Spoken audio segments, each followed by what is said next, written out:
Alma Prewitt laid her dead husband's plane on the blacksmith's counter and named a price for it herself. She did not cry. It had taken her 4 years to be able to do this. Then she set down the rest. The brace. The 2 saws. The big one and the small. The framing square with the letters TP cut into the beam of it. Piece by piece. Price by price. Her own voice saying each number, steady as a woman reading scripture. $11.40, all told. Ezra Coyle counted it out into her palm and said only, "I'm sorry, Alma," and he could not look at her while he said it. 3 men stood at the forge door and pretended they were there for something else. The next morning, before the sun was full up, the whole chest was back on her porch. Every tool. Every last one, bought home and set down in the gray light without a knock. And here is where most tellings would show you her face when she opened the door. I am going to make you wait for it. If a kindness has ever quietly undone a thing it took you years to decide, this story is for you. Before we go on, if stories like this one find you where you are, subscribe and stay a while, and do me one small thing. Comment the town you're watching from. I want to see how far Alma's story travels tonight. Now let me take you back and tell it slow, the way it happened. Harmons Ferry, Oregon, autumn of 1883, in the Willamette Bottoms, where the fog sits in the low fields till nearly noon and the road to town turns to brown soup with the first real rain. Alma Prewitt was 46 years old. She had been a widow for 4 of those years, and in 4 years she had done a thing that nobody in that valley would have said out loud, but everybody knew. She had turned her husband into money, a little at a time, to keep herself alive. Thomas Prewitt had been a carpenter. A good one, the kind whose joints didn't show a gap after 20 winters of the wood swelling and shrinking. When the fever took him in a single hard week, he left her the farm, and he left her his hands' work, and precious little else that a bank would count. So she sold it. Not all at once. She was not a woman who did things all at once. The finished furniture went first. The blanket chest with the dovetails, sold to the Meachams down the river road. The corner cupboard. The little cradle he'd made on speculation for a grandchild, neither of them ever got. That one she sold to a young couple in their first spring, and she smiled while she did it, and she cried the whole 2 miles home with the money in her apron. Then, when the furniture was gone, she sold the lumber. The good seasoned stock he'd stacked and stickered in the barn, oak and fir and a little cherry he'd been saving for something he never named. Board by board. She let a man from the mill haul most of it, and she stood there in the barn afterward, looking at the clean rectangles in the dust where the piles had been. And after the lumber, there was one thing left that was worth real money, and it was the one thing that was still, plainly, him. The chest of tools. Understand something about Alma, because the whole story turns on it. She was not a sentimental woman. People said she was hard. She was not hard. She was precise. She grieved the way a good carpenter measures, carefully, and only once. And she did not go back over a cut she'd already made. She did not keep Thomas's coat to smell it. She'd given the coat to a man who needed a coat. She did not talk to his picture.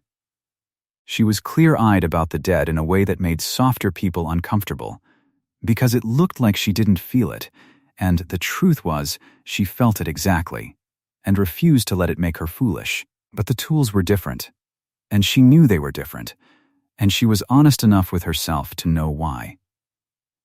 The furniture was what his hands had made. The tools were what his hands had held.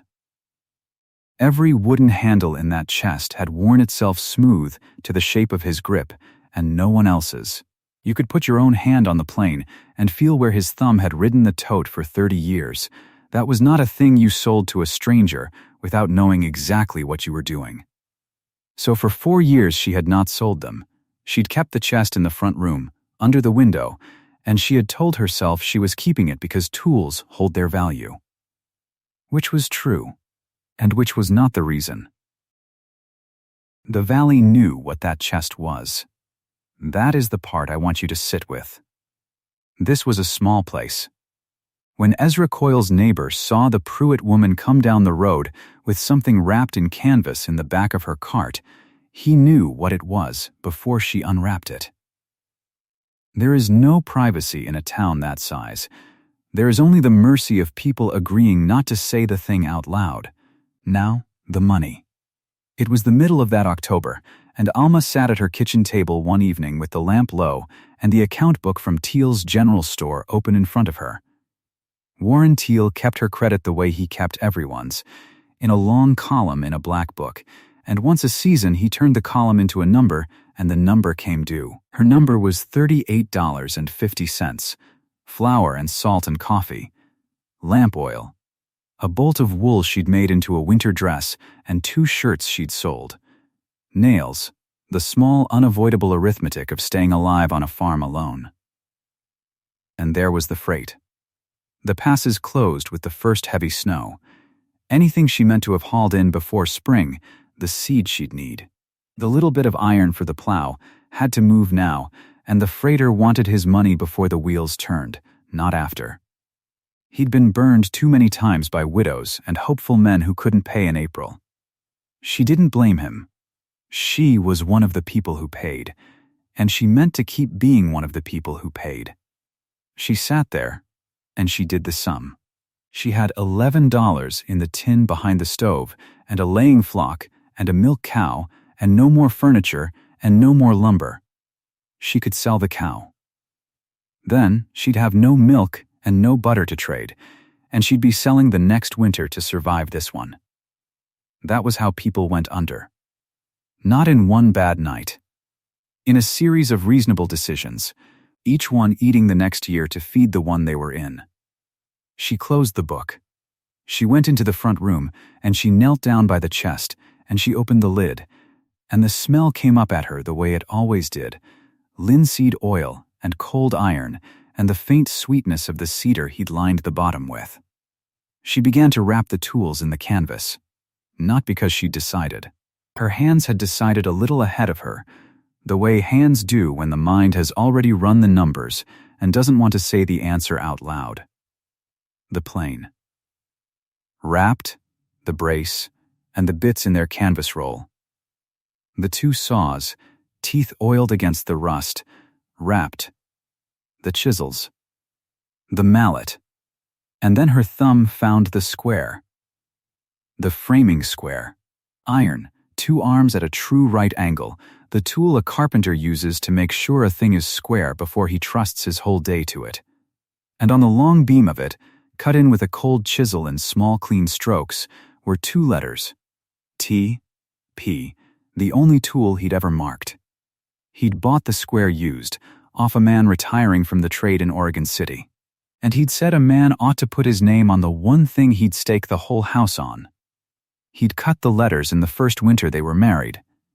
She'd watched him do it by this same lamp, this same table, her not yet 20, him bent over the iron with his tongue between his teeth like a schoolboy. Her thumb found the letters in the dark of the canvas and read them the way the blind read. T, P, and her hands stopped. For one breath, one long breath, with the wind coming up outside and the lamp ticking, she knelt there with the cold iron under her thumb and she did not move. Then she wrapped it with the rest.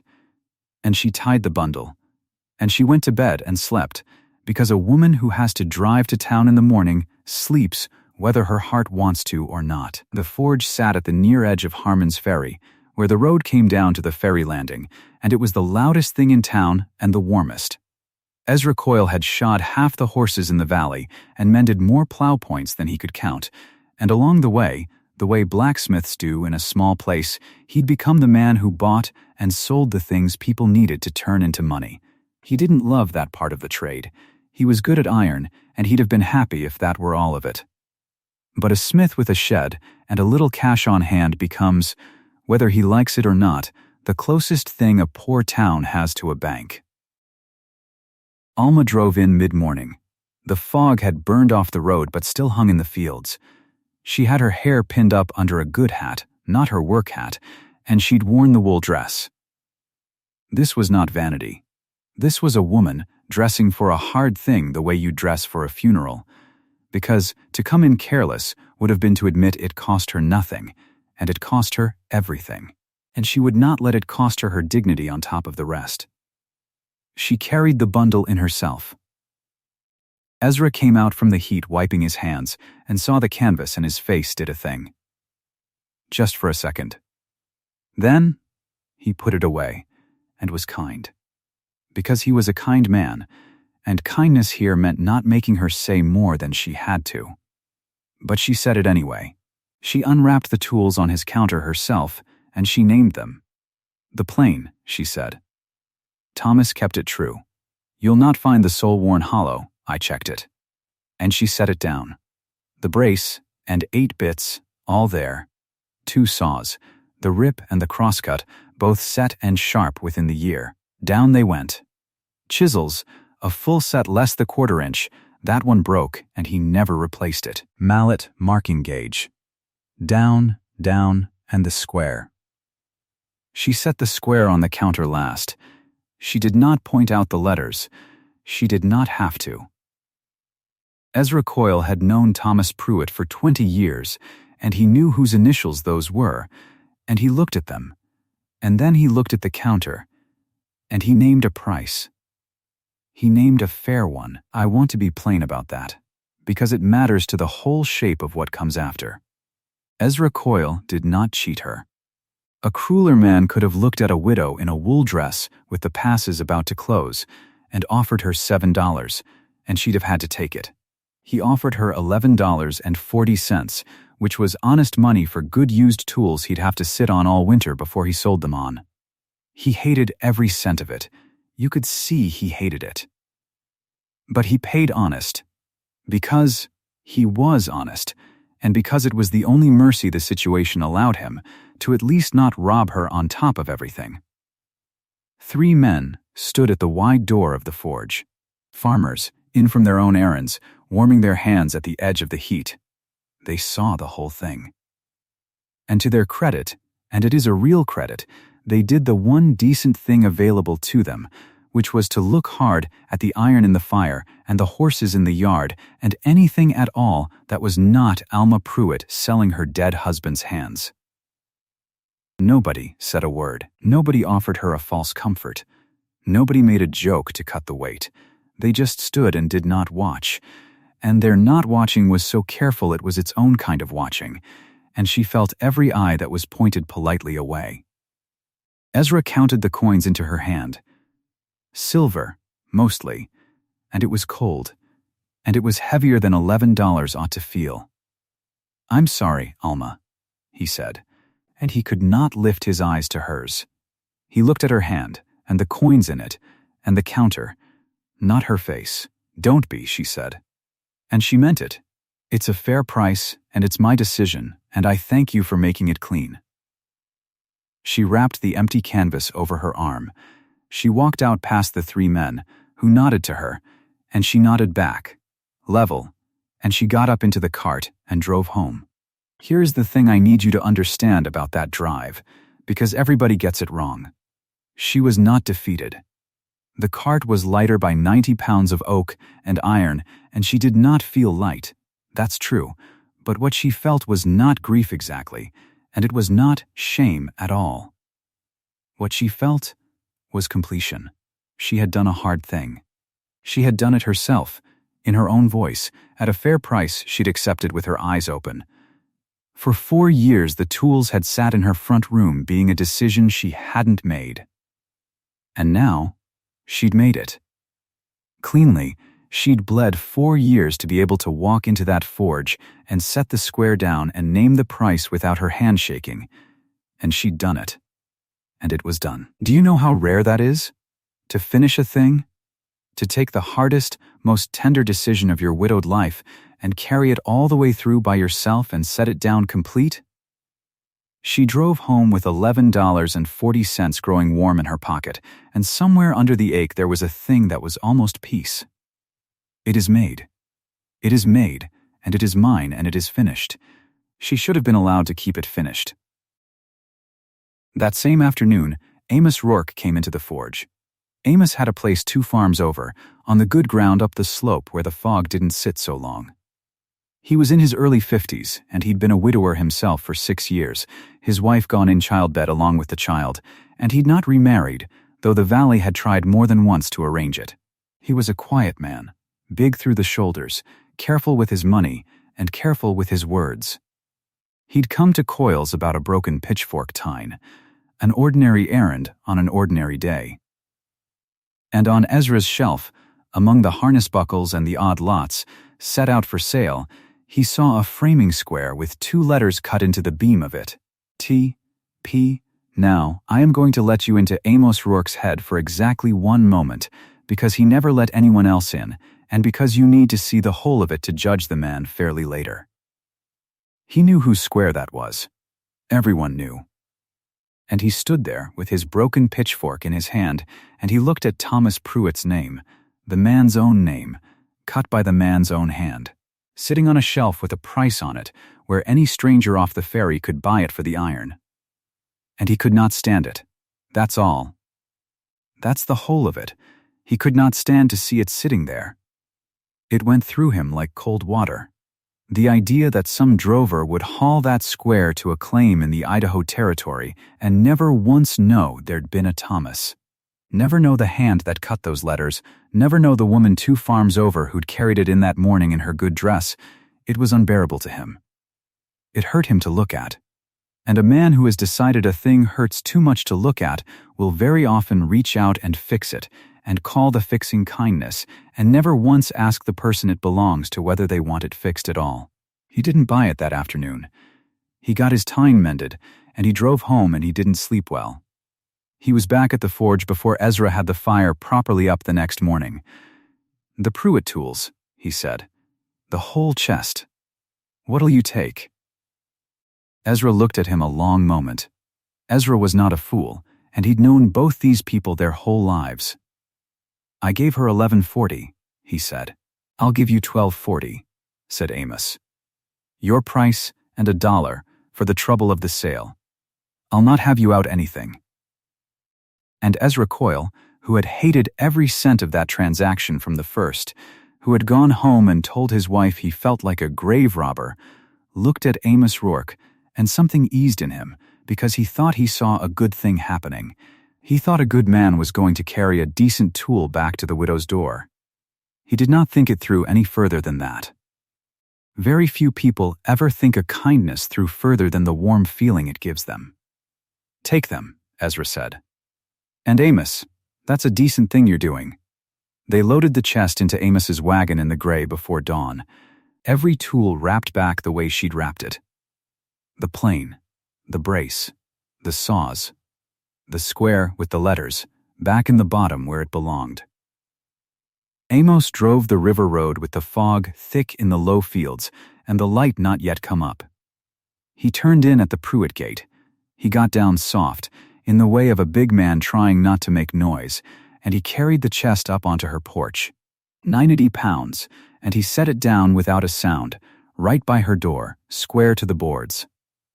And then he did the thing he was proudest of, and the thing that damned him, both at once. He did not knock. He didn't want thanks. He'd have been embarrassed by thanks.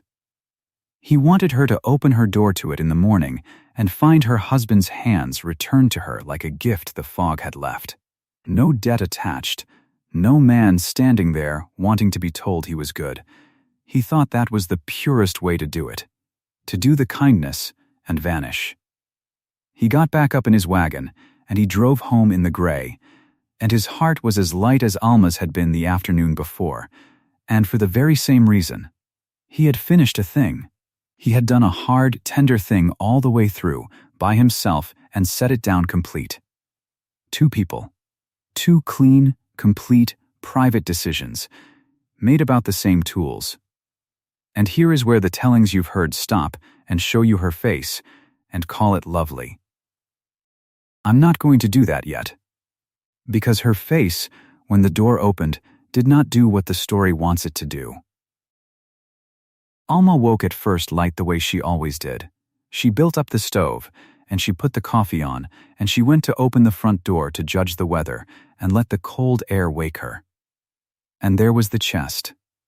She knew it at once. She would have known it in full dark by the shape. Her own canvas, her own knots, set square by her own door in the fog. She stood in the doorway in her shawl with the cold coming in and the coffee starting to talk on the stove behind her, and she looked at 90 pounds of oak and iron on her porch, and I will tell you exactly what she felt, and it was not gratitude, and I am going to honor it, because this whole story exists to honor it. She felt fury. It came up in her slow, and then all at once, like the fog burning off. Someone had done this. Someone had gone to Coyle and bought it back. She knew what it must have cost. She could do that arithmetic in her sleep, and hauled it here in the dark, and set it down and crept away without a word. Someone had reached into the one decision she had bled 4 years to make, the cleanest, hardest thing she had ever done alone, and undone it while she slept. And she knew, standing there, that the whole valley would call it tenderness. She could already hear it. Isn't that a kindness? Isn't he a good man? Some good man loves you, Alma, and every one of them would be so busy admiring the gift that not one would see what she saw, plain as the letters on the square. This was not tenderness. This was a correction. A man she had not consulted had looked at her decision, her fair, finished, 4 years in the making decision, and he had decided it was wrong. And rather than come to her door in daylight and say so to her face, where she could have answered him, he had said it in 90 pounds of oak. He had said, in a language she couldn't argue with because there was no one there to argue with, I did not think you should have. I have fixed it. You're welcome. Delivered while she was asleep. So she couldn't even refuse it in the moment. She could only wake up to it already done. That, she thought, standing in her doorway with her jaw set, is not a gift. That is a verdict. She did not weep. She did not soften. She did not run through the cold to any neighbor to ask who'd done it, though she had a good guess. She did not open the chest to check her husband's tools. She did not touch it at all. She looked at it for a long moment. Then she stepped back inside, over her own threshold, and she took her coffee off the stove, and she left the chest exactly where the man had set it, square to the boards, by her door. Untouched, if he could leave a thing on her porch without a word, she could leave it there too. And that is where I have to stop the calm part of this story, because from the moment Alma Prewitt decided to leave that chest sitting exactly where it was, the whole valley was going to come to her door, one gentle face at a time, and try to talk her out of herself. The first of them was already on her way. Her sister Hetty, who loved her and who was about to tell her that a good man had done a beautiful thing, and that she would shame him, and that gratitude was a duty, and who would not understand, could not understand, that being carried and being asked are not the same thing, and that the difference was the whole of Alma's life from here. Hetty's buggy was already turning off the county road, and the chest sat on the porch in the rising light, unopened, with the letters TP, wrapped in canvas in the dark at the bottom of it, waiting for the hand that would finally lift them back out. Whose hand, and on whose terms, and at what price, that is the rest of this story. Stay with me. Hetty came up the path the way she came at everything, fast and sure she was needed. She had her good coat on, and her cheeks were pink from the cold, and she saw the chest before she saw her sister's face. That was the trouble right there. She saw the chest first. "Oh, Alma," she said. She stopped on the step. She put a gloved hand to her mouth. "Oh, somebody brought it back." "Somebody did," Alma said. Hetty turned to her, shining. "Do you know who?" "I have a guess." "Well, it's the kindest thing I ever heard of." Hetty came up onto the porch and stood over the chest like it was a cradle. She didn't touch it either, but for a different reason than Alma hadn't. She was admiring it. A man rides out in the dark and carries this whole weight back to you and doesn't even knock to be thanked. Alma, that is a good man. Alma stood in the doorway with her coffee going cold in her hand. She did not answer. You'll go to him today, Hetty said. It wasn't a question. It was a plan. You'll bake something, and you'll go over and you'll thank him properly. And Alma, you will not let your pride make a fool of you over a kindness. Do you hear me? I hear you. Because a man does a thing like this once. If you let him feel foolish for it, he never does a kind thing again. Not for you, not for anybody. You'll shame him. There it was. The word she'd known was coming. Shame, Hetty, Alma said. Did he ask me? Her sister blinked. Ask you what? Did he come to me before and say, Alma, I don't think you ought to sell those. Let me help. Did he say one word to me while I was awake? He didn't have to. That's the beauty of it. That's the whole of it, Alma said. And she went back inside, and she left her sister standing on the porch with the chest, not understanding, loving her, wrong. Now I want to be fair to Hetty, because Hetty is not a cruel woman. Hetty is the whole world in one coat. The world that says a woman ought to be grateful to be carried. The world that cannot tell the difference between being helped and being overruled, because to that world they look exactly the same from the outside. From the outside, both of them look like a chest brought home in the dark. But Alma was not on the outside. Alma was the one who had bled 4 years to lay those tools down, and she knew the difference the way you know a wound from a gift, even when they leave the same mark. Hetty went home unsatisfied. And the chest stayed on the porch. It stayed there 3 weeks. I want you to sit with that, because your neighbors did. The rain came, the way it comes in the Willamette bottoms in the fall, soft and gray and all day long, and the chest sat under the little roof of the porch and did not get wet, because Amos Rourke had set it square and close to the wall, in the dry, the way a careful man sets a thing. Even his leaving it was tidy. That galled her too. Then the first hard frost came. She woke one morning and the whole valley was white and stiff and glittering, the fence rails furred with it, the grass gone to little knives, and the chest sat there with frost on the canvas lid, and she looked at it through the window while her coffee heated, and she felt the cold of it come into her chest like a warning. Because the frost meant winter. The frost meant the passes. The frost meant the freight bill. Let me tell you about the money. Because this is where it gets hard, and the story does not look away from the money, and neither will I.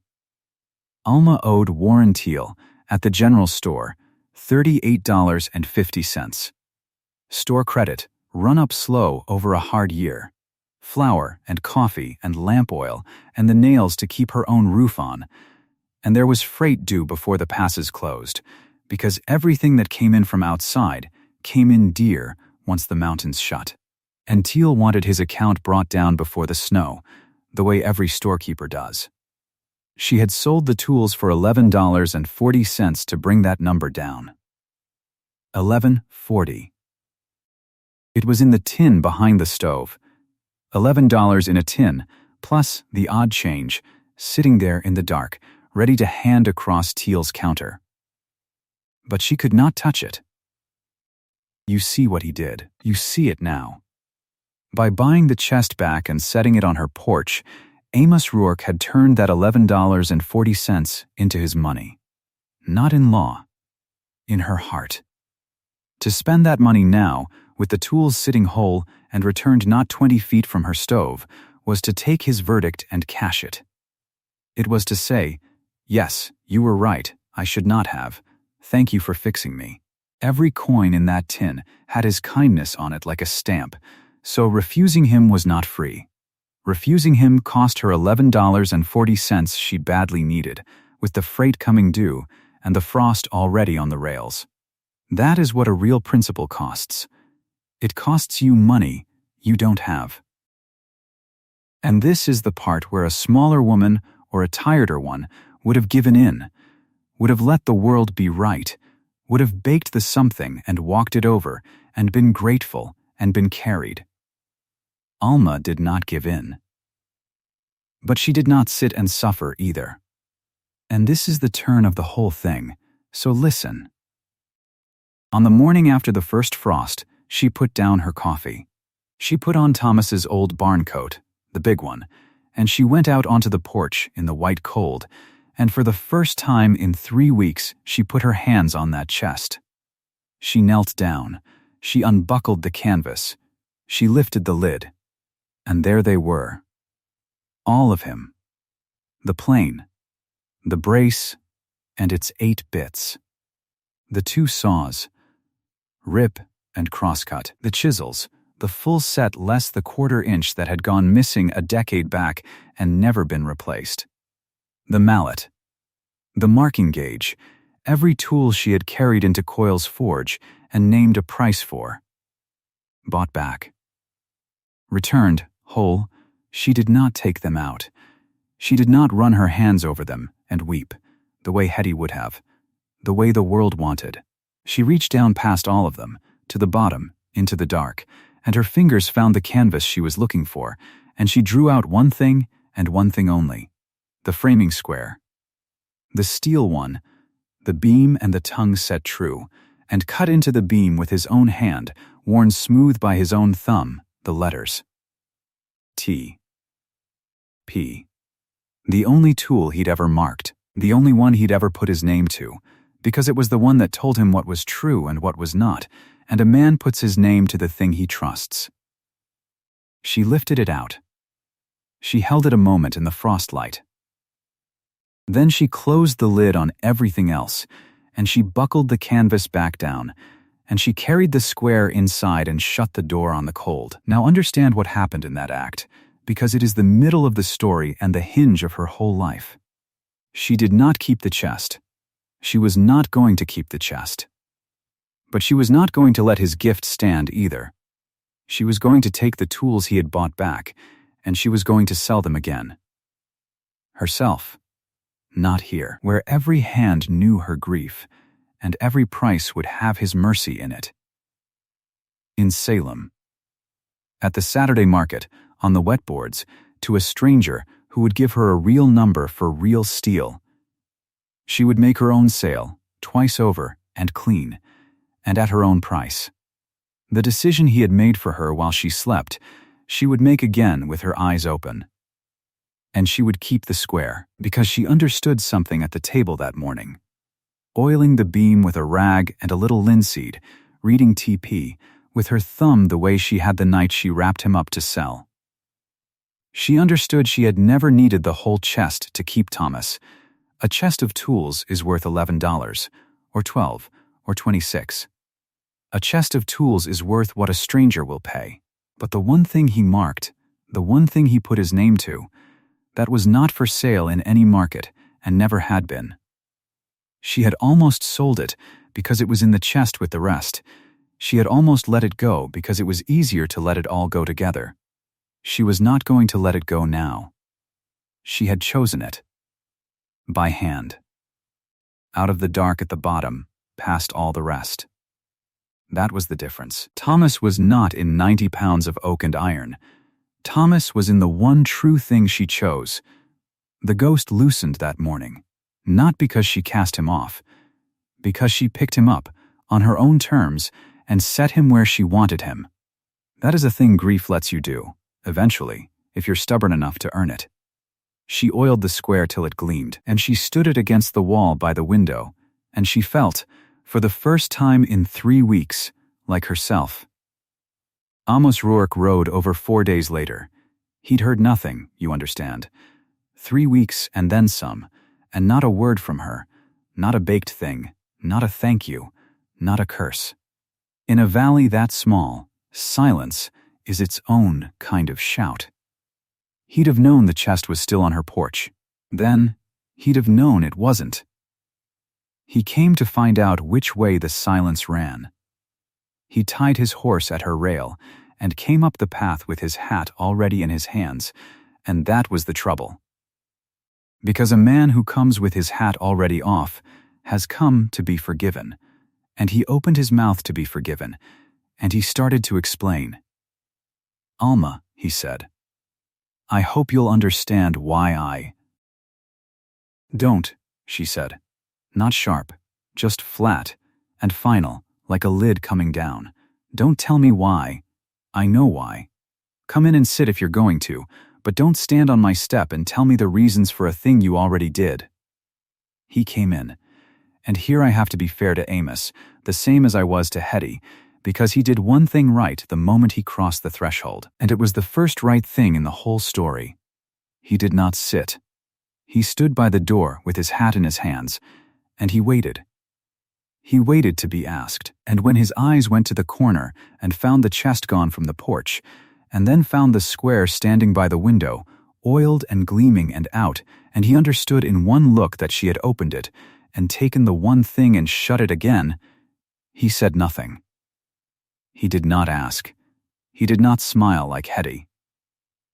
He looked at the square, and he looked away from it, and he kept his mouth shut. That silence was the first thing he'd done that she could respect. Sit, she said. And he sat. And then Alma put it to him. Plainly, the way she named the price at the forge, piece by piece, her own voice doing the naming. You want to know why I never came to thank you, she said. So I'll tell you, and you'll hear all of it. Because you didn't give me the chance to say any of it the first time. You did the whole thing while I was asleep. He didn't defend it. He waited. You didn't buy back my husband's tools, she said. You think you did. The valley thinks you did. My own sister thinks you carried a widow's grief home in the dark like a hero. But that is not what you bought. She leaned toward him across the table. You bought back a decision it took me 4 years to be able to make. 4 years, Amos, to lay him down. To let the last of him go for $11.40, because $11.40 was what my life required. I made it clean. I made it myself. I made it standing up in Ezra Coyle's forge with 3 men watching me from the door. And you undid it. In one night. Without one word to me, you reached into the one thing I had managed to do, and you took it back, and you set it on my porch, and you called it a gift. She sat back. It was a verdict, she said. You told me, in 90 pounds of oak and iron, that you did not think I should have. And you told me while I couldn't answer. That is the part I cannot get past. Not the money. Not the tools, that you decided I was wrong, and you fixed it while I slept. Now here is where the story could have gone soft and small. Here is where a lesser man grovels, or worse, explains again, defends the kindness, makes her the unreasonable one for not being grateful. That is what she braced for. That is what Hetty's whole world would have done. Amos Ruark did not do that. He set his hat on his knee. He looked at her, and he did not look away this time, and he said, You're right. Just that. First, before anything else. You're right, he said again, and I knew it standing in Coyle's forge with the money already in my hand. I want to tell you the true reason, because you've earned the true one and not the pretty one. He turned the hat once in his fingers. I went in on my own errand, and I saw the square up on Ezra's shelf, with the initials cut in it. T.P. right there, for sale, $1 or $2 to any stranger who wanted a good square. His voice went rough, and he let it. And I could not stand it, Alma. I could not stand to see his name up on a shelf with a price on it. It went through me like a cold knife, and I bought the whole lot back before I'd thought one clear thought because I could not stand it. He stopped. Then he said the thing that made him worth the whole story. And that, he said, was mine to feel. And not one bit of it was mine to fix. It was your name to sell, or keep. Not mine to rescue.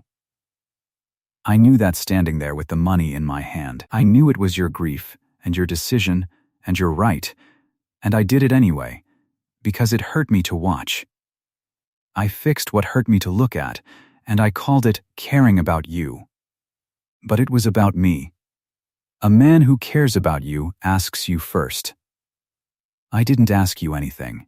I'm not going to stand here and tell you I meant well, because meaning well while you take a person's decision out of their hands is just a nicer coat on the same cold thing. The room was quiet. The frost had gone off the window, and the light was plain and gray. And Alma, who had built 3 weeks of armor for a fight, found she did not need it. Because he had said the whole thing before she could. He had handed it back to her in words before she ever got to take it back in deed. Then he did the last right thing. He did not ask her to keep the tools. He did not ask her to forgive him. He did not ask her to let him carry anything, ever again. He asked one question, the question he had not asked the first time, the first question any man in the whole story had ever put to Alma before acting. "What do you mean to do with them?" And she told him. "I mean to sell them," she said. "Myself, in Salem. At the market, to a stranger, for a real price. The way I should have been let to the first time." He nodded slowly. "That's right," he said. "That's yours to do." And he stood, and he put his hat on, and he thanked her for the sitting, and he went home. He did not offer to drive her to Salem. He did not offer to load the chest. He had learned, finally, the whole of it, that the offering itself, unasked, was the trespass. He let her be. That, too, is a kind of love, and it is the rarer kind, and it is the only kind that was ever going to be any good to a woman like Alma. She drove to Salem herself, on the next Saturday, in her own wagon, with the chest in the bed. I wish you could have seen it. Salem on a market Saturday, the boards wet and dark, the stalls crowded, farmers and dealers and town women with baskets, the smell of wood smoke and horse and river, and a widow in a gray coat pulls her wagon up to a used goods dealer's stall and lets down the tailgate and unwraps a carpenter's chest on the wet planks. The dealer was a heavy man with quick eyes, the kind who'd made his living knowing what a thing was worth to the second the seller flinched. He looked over the tools. He picked up the plane and sighted down the sole of it. He worked the brace and watched it run true. He knew what he was looking at. Good steel, cared for, a dead craftsman's whole kit. "Give you 15 for the lot," he said, and he said it easy, the way they do, watching her face for the flinch. Alma did not flinch. She had done her flinching 4 years and 3 weeks ago, and she was all done with it now. "You'll give me 30, she said. Her own voice. Naming the price. The way she had at the forge, only steady now, only sure. He laughed. 30, for a dead man's tools. For a live man's tools, these were made by a dead man's hand and kept sharp by a living woman's, she said. There's not a rusted bit in that chest, and you know it. Sight the saws. Feel the chisels. That's a full set less the 1/4 inch, and you'll not find better on these boards today. 30. They went back and forth on the wet planks, the two of them, and the market moved around them. And she did not come down easy, and she did not come down far, and in the end the dealer counted it into her palm on the boards. $26. $26 for the chest she had sold to Ezra Coyle for $11.40. More than double. Named by her, held out for by her, taken by a stranger who did not pity her and did not mercy her and did not know her grief from a hole in the ground. He just knew good steel, and a woman who would not flinch. She did not sell the square. It was home on her wall. It was never coming to any market. She wrapped up the empty canvas and folded it into the wagon bed, and she drove home with $26 in her coat, and the chest sold clean, twice, both times by her own hand, the second time at her own price. And she felt the thing she had felt walking home from the forge, only whole now, only right side up. She felt like she had done a thing. She told Amos the figure on her own porch, the same boards where the chest had sat 3 weeks in the frost. $26, she said, in Salem. I did it myself. And I want you to watch him now, because this is the moment the whole story was built for, and it is not the porch at dawn. He did not flinch. He did not congratulate her like she'd won a fair ribbon. He did not sag with relief that she'd finally have the store account clear and be out of her trouble, though she would. He did not perform one thing. He asked the only question that proved he had heard every word she ever said to him. Did the square go with it? No. She said. That I kept. And Amos Rourke nodded. Once, slow, a man hearing the price of the very thing he had tried to undo, and being glad, plainly, quietly glad, that she had got a good one for it. That nod did more than the whole chest in the dark had ever done. Because the chest in the dark had said, I know better than you. And the nod said, you knew best all along, and I'm glad I lived to see you proved right. Hetty was on the porch too, come to help with something, and she saw the two of them, and she heard the figure, and she heard the question about the square, and she watched her sister say that I kept, and she watched the widower nod. And something turned over in Hetty at last. She had wanted gratitude. She had wanted her sister carried, and she saw now, finally, watching them, the difference she had not been able to see for love of her sister and love of the world's easy way. The difference between being carried and being asked. One of them takes your legs out from under you and calls it kindness. The other one waits, hat in hand, for you to say, walk with me. Hetty never said another word about shame. She had learned it, late, the way most of us learn the true things. Now let me close it, and I'll do it quick, because the best endings are dry. 6 months on. Spring in the Willamette bottoms, the frost long gone, the pastures greening up, the river down and brown and easy. The account at Teal's store was cleared, and cleared with room over.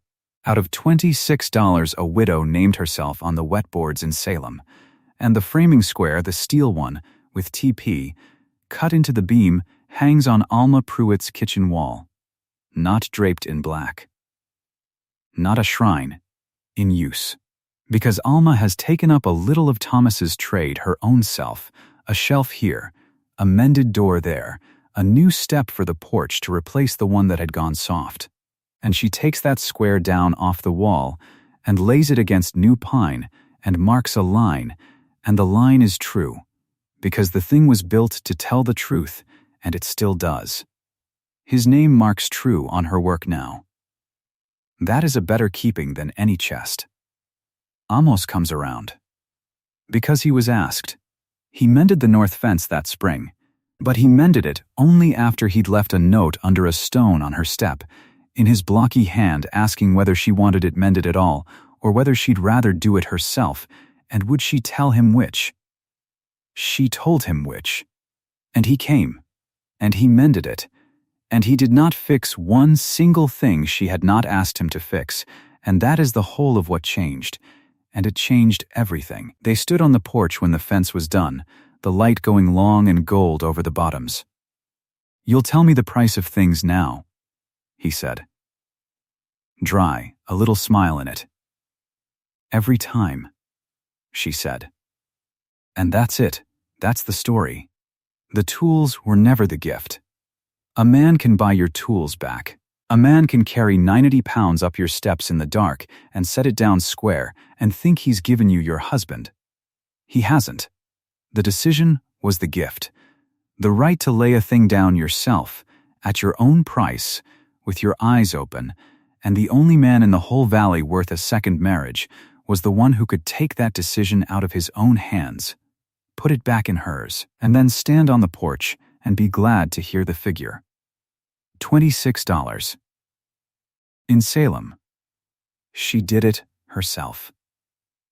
Comment the town you're watching from tonight. I'd like to know how far Alma's story has traveled.